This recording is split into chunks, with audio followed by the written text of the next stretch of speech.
ओम ब्रह्म बृहस्पति नमः। आज की वीडियो में हम बृहस्पतिवार के दिन सुनी जाने वाली बृहस्पति देव की कथा सुनते हैं। चलिए वीडियो को शुरू करते हैं। जय श्री राधे।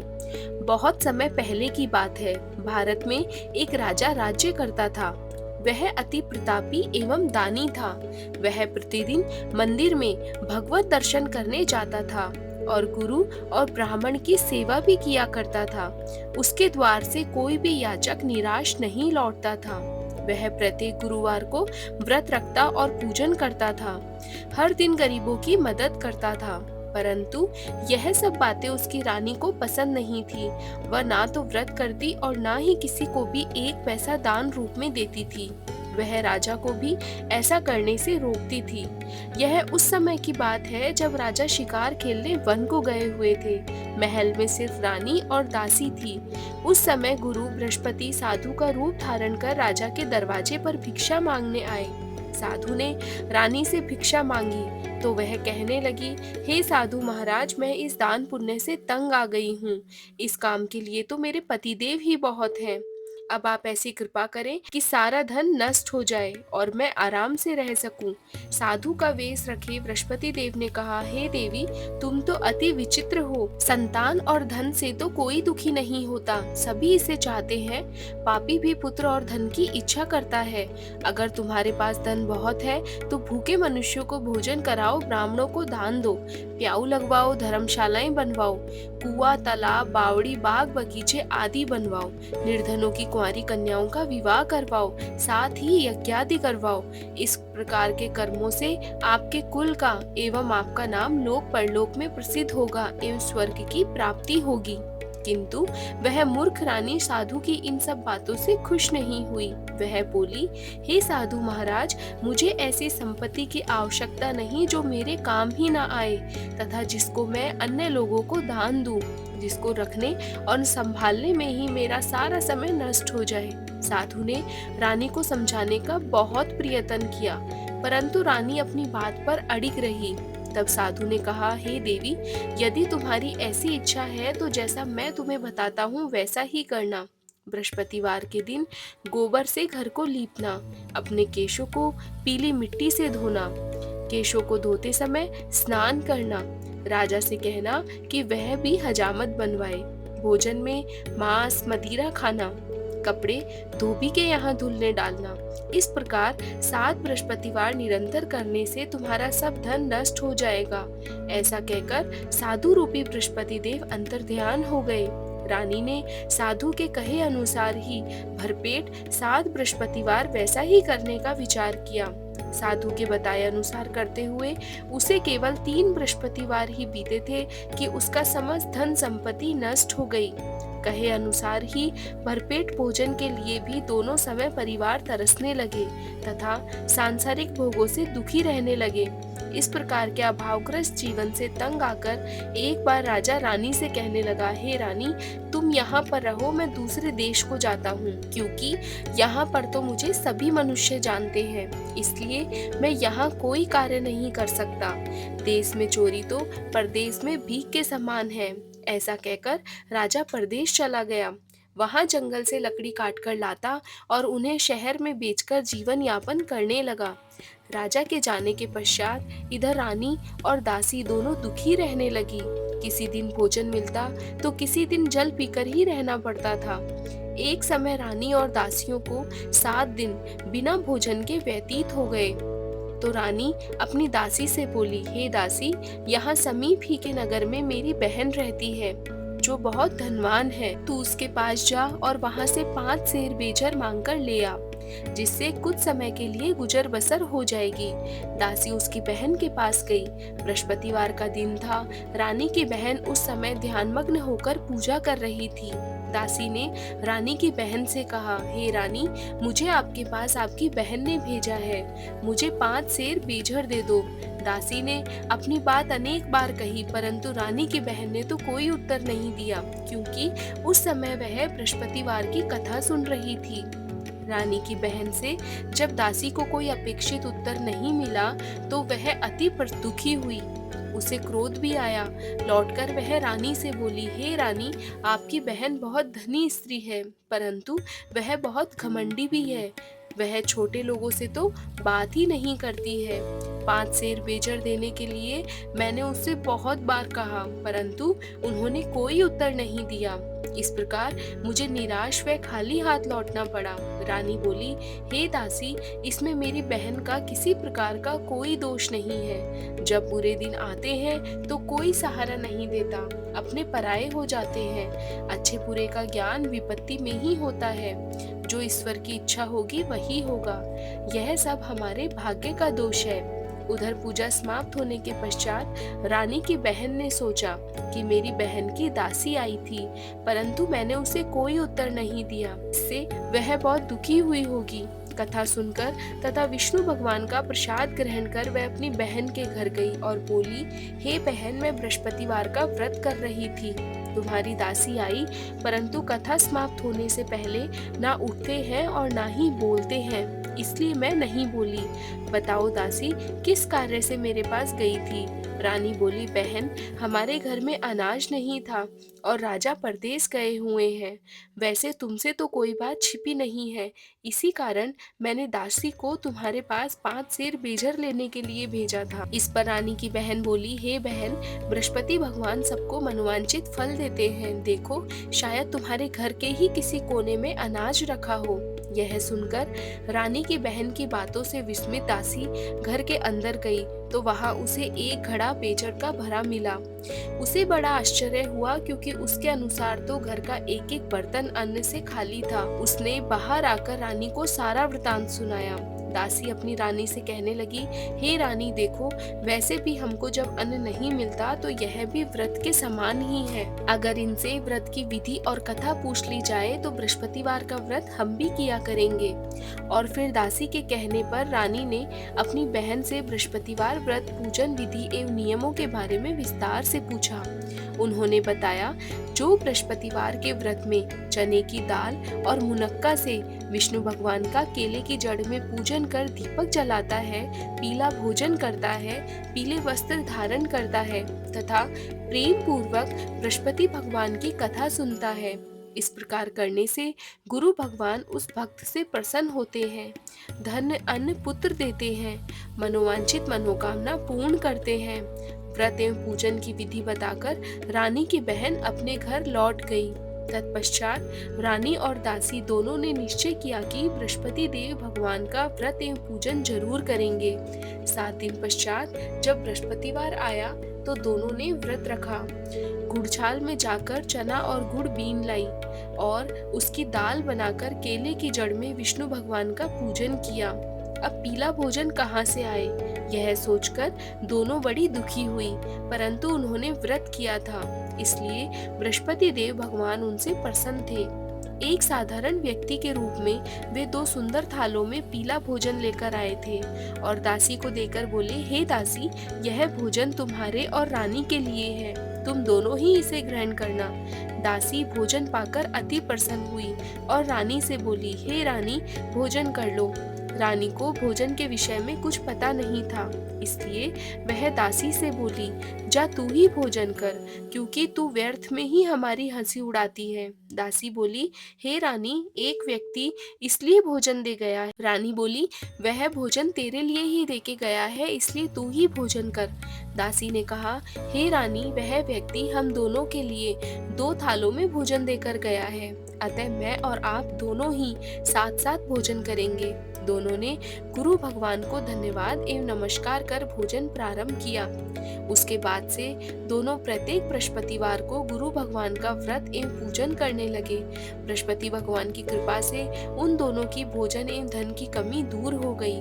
परंतु रानी फिर पुनः पहली प्रकार से आलस्य करने लगी। तब दासी ने कहा, हे रानी, आप पहले भी इसी प्रकार आलस्य करती थी।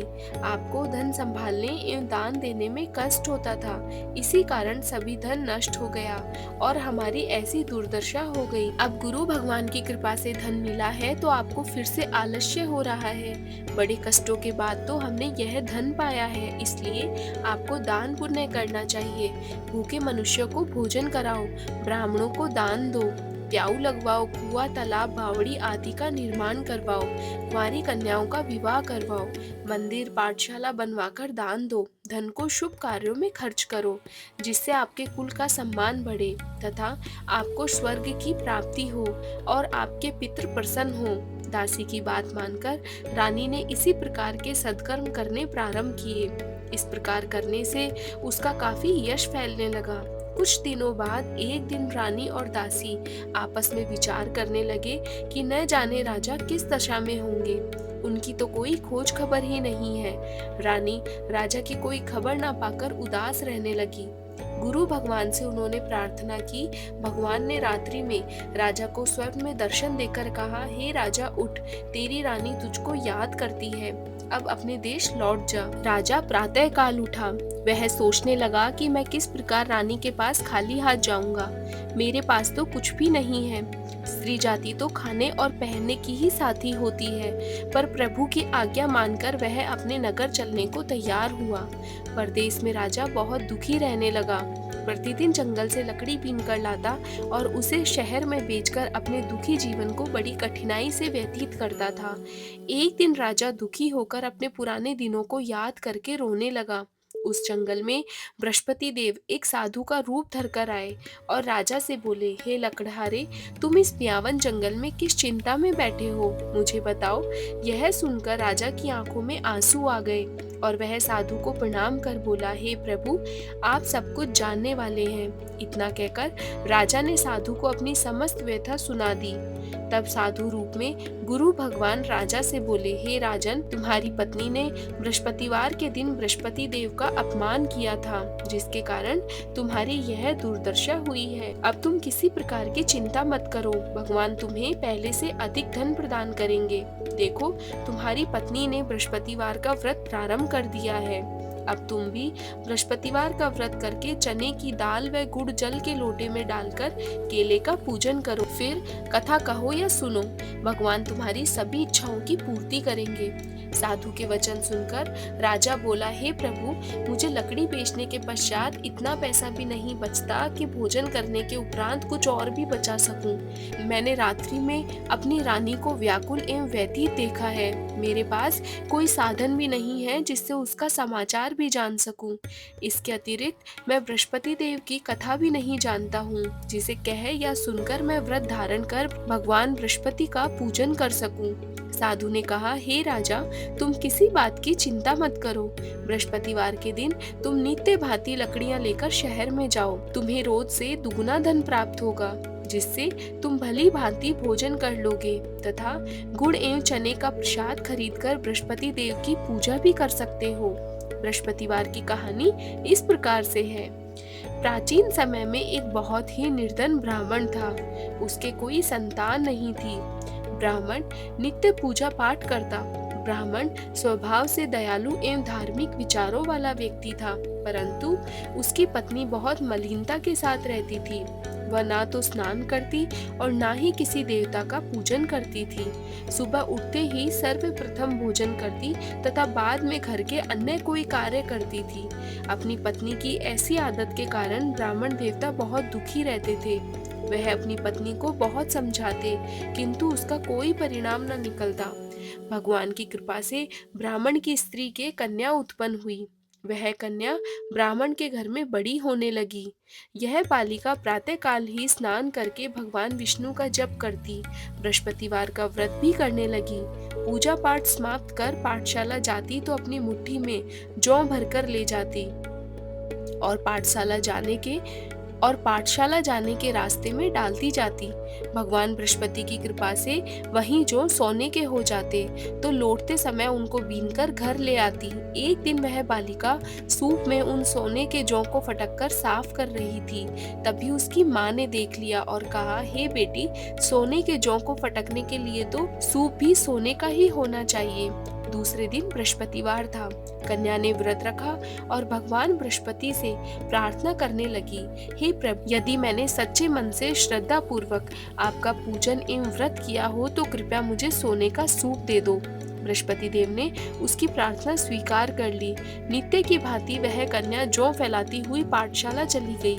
पाठशाला से लौटकर जब वह जौ बीन रही थी तो बृहस्पति भगवान की कृपा से उसे सोने का सूप प्राप्त हुआ। उस सोने के सूप को वह घर ले आई और उससे जौ साफ करने लगी, परंतु उसकी माँ का आचरण तो वैसा ही रहा। एक दिन वह कन्या सोने के सूप में जौ साफ कर रही थी। उसी समय अचानक उस नगर का राजकुमार वहां से होकर निकला। कन्या के रूप एवं कार्य को देखकर राजकुमार कन्या पर मोहित हो गया। राजमहल लौटकर राजकुमार अन्न तथा जल त्याग कर उदास होकर लेट गया।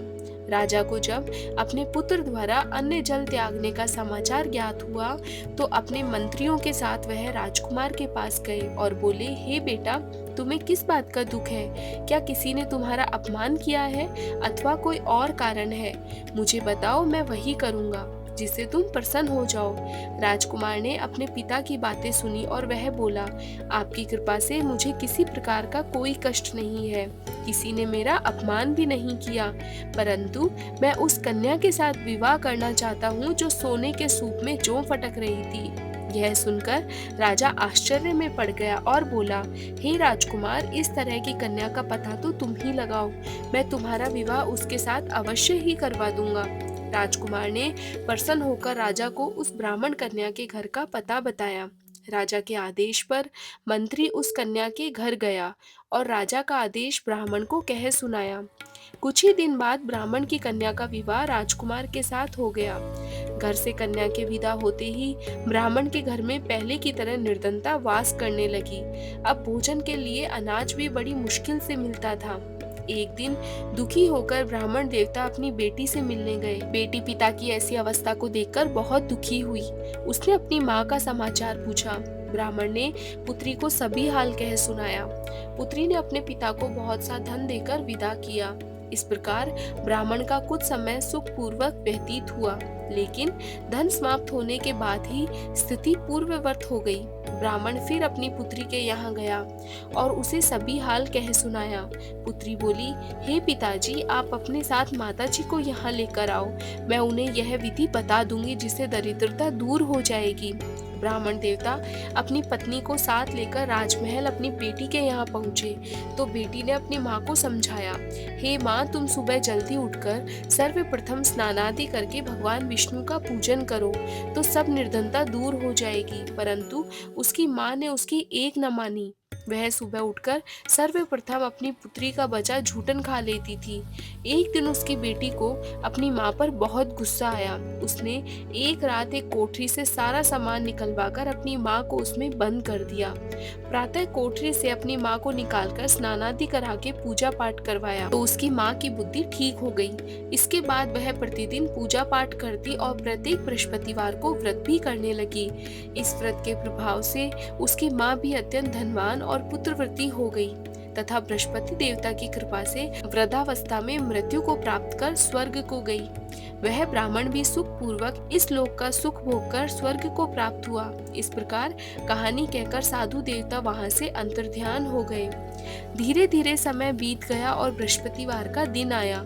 लकड़हारा रूपी राजा जंगल से लकड़ी काटकर किसी शहर में बेचने गया। आज उसे और दिनों से अधिक धन मिला। राजा ने चना, गुड़ आदि लाकर भगवान विष्णु का पूजन किया तथा बृहस्पतिवार का व्रत किया।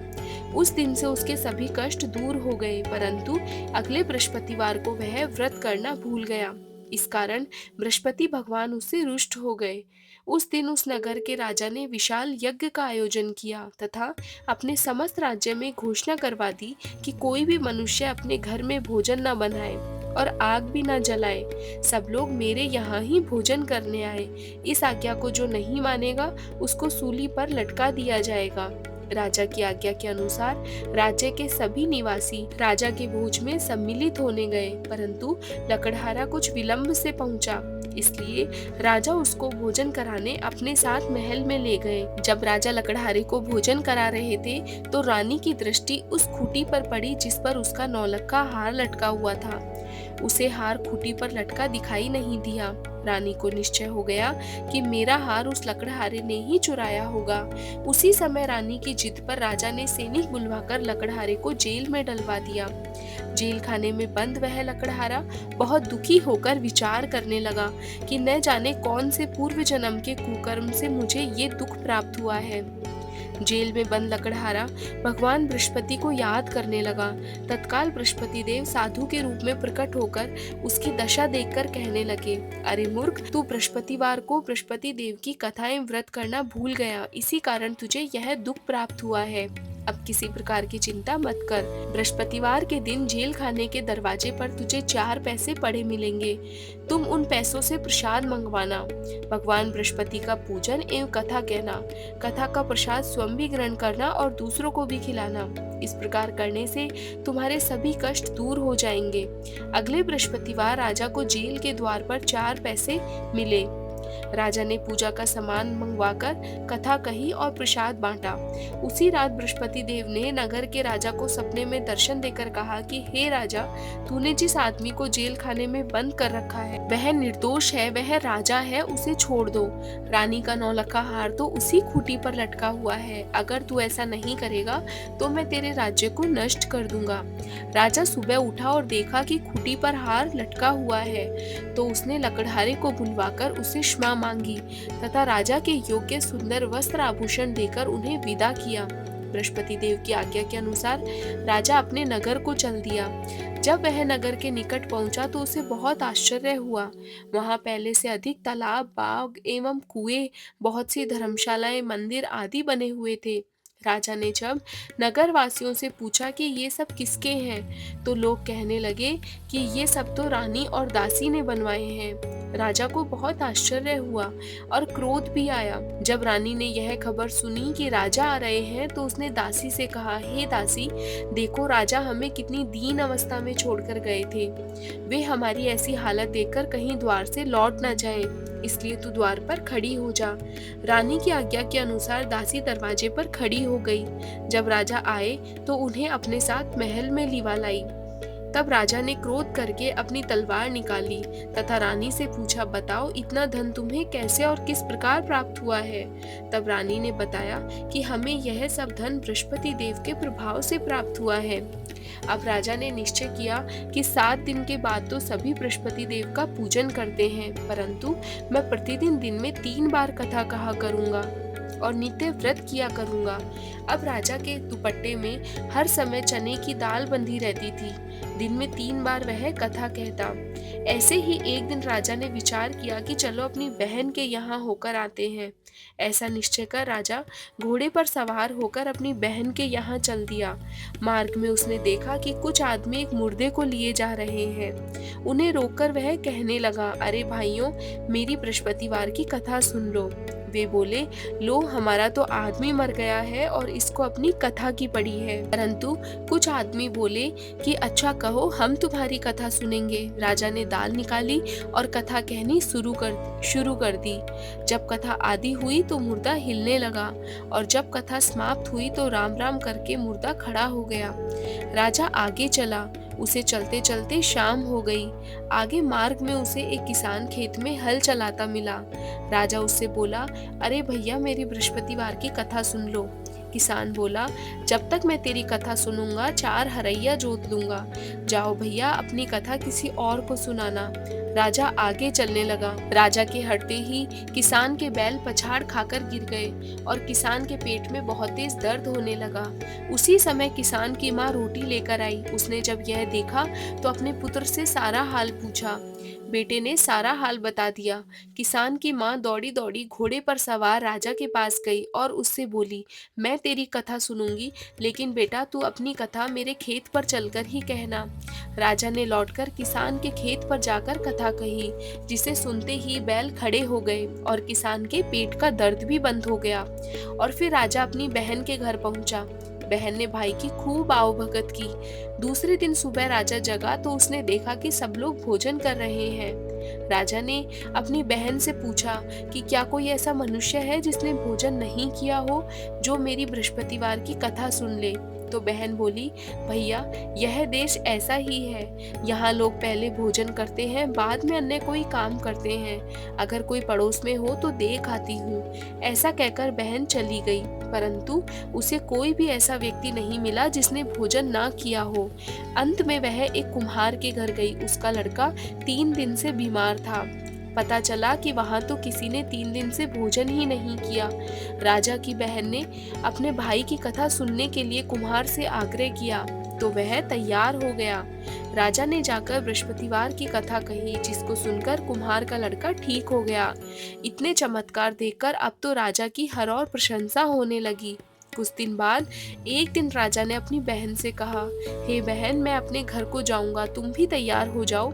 राजा की बहन ने अपनी सास से अपने भाई के साथ जाने की आज्ञा मांगी, तो सास बोली कि तू तो चली जा, परंतु अपने लड़के को यहीं छोड़ जाना, क्योंकि तेरे भाई के तो कोई संतान नहीं है। बहन ने भाई से कहा, हे भैया, मैं तो चलूंगी, परंतु बालक नहीं जाएगा। राजा ने कहा, जब कोई बालक ही नहीं जाएगा तो तुम जाके क्या करोगी? दुखी मन से राजा अपने नगर को लौट आया। राजा अपनी रानी से बोला, हम निर्वंशी हैं, हमारा मुंह देखने का भी धर्म नहीं है। वह उदास होकर बिना भोजन किए शैया पर लेट गया। रानी बोली, हे प्रभु, भगवान बृहस्पति देव ने हमें सब कुछ दिया है, वे हमें संतान भी अवश्य देंगे। उसी रात बृहस्पति देव ने राजा को सपने में दर्शन देकर कहा, हे राजा, उठ, सभी सोच त्याग दे, तेरी रानी गर्भवती है। राजा को यह जानकर बहुत प्रसन्नता हुई। 9वें महीने रानी के गर्भ से एक सुंदर पुत्र रूपी रत्न पैदा हुआ। तब राजा बोला, हे रानी, स्त्री जाति बिना भोजन के रह सकती है, परंतु बिना कहे नहीं रह सकती। जब मेरी बहन आएगी तो तुम उनसे कुछ भी मत कहना। रानी ने हाँ कर दी, और जब राजा की बहन ने यह शुभ समाचार सुना तो वह बहुत खुश हुई और बधाई लेकर अपने भाई के यहाँ आई। तभी रानी ने कहा, घोड़ा चढ़कर तो नहीं आई, गधा चढ़ी आई। राजा की बहन बोली, भाई, इस प्रकार मैं ना कहती तो तुम्हें औलाद कैसे मिलती? भगवान बृहस्पति ऐसे ही हैं, जैसी जिसके मन में कामनाएं होती है, सभी को पूर्ण करके मनोवांछित फल देते हैं।